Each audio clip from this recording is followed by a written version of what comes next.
sa akin ng kalset. Kaya ginagawa nun. Ano? Tara, punta tayo. Tara! Wait, show. Oh, kayo na namang dalawa? Pag kayong dalawang nagsasama, may hindi magandang nangyayari. Ba't ang kalset? Anong gagawin mo dyan?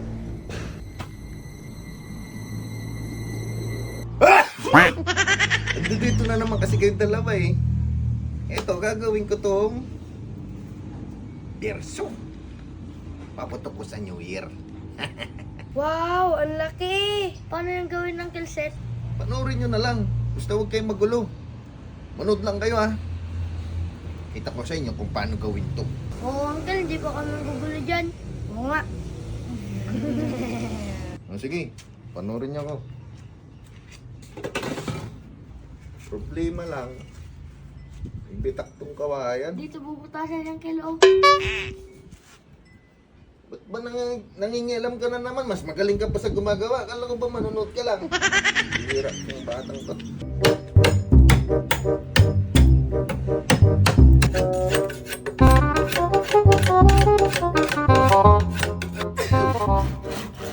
Kasi malakas po ako ng paputok ng berso. Eh, oo naman. Malakas talaga tong berso. Hindi mo ba? Sabi ko sa inyo kasi oras ng pag-aaral, di kayo nag-aaral. Isa ito sa ginamit noong gira, nung panahon ng Hapon. Itong panakot ng mga Pilipino noon na mga mandirigma. Makikita nyo na lang pag natapos to. Wow, ang lakas pala ng uncle. Magantay lang kayo. Matitesting din natin to. Uncle, tabingi! Tabingi! Hindi mo kasi inahawakan. Pantay, oh. Pambira ka naman, oh. Sabi nyo, hindi kayo manggugulo.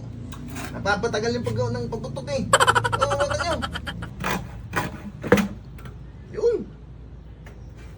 Tabingi nga. Kasi tawa ng tawa, eh. Tapos, tsaka natin tutusukin yan.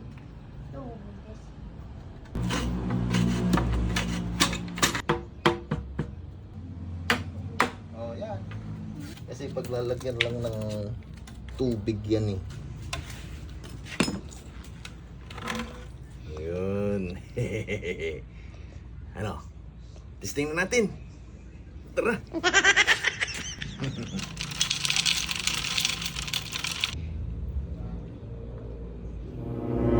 Nasaan kaya si Uncle Sid?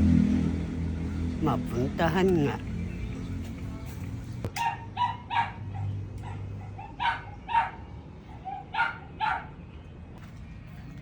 Uncle Sid, anong ginagawa niyo dyan?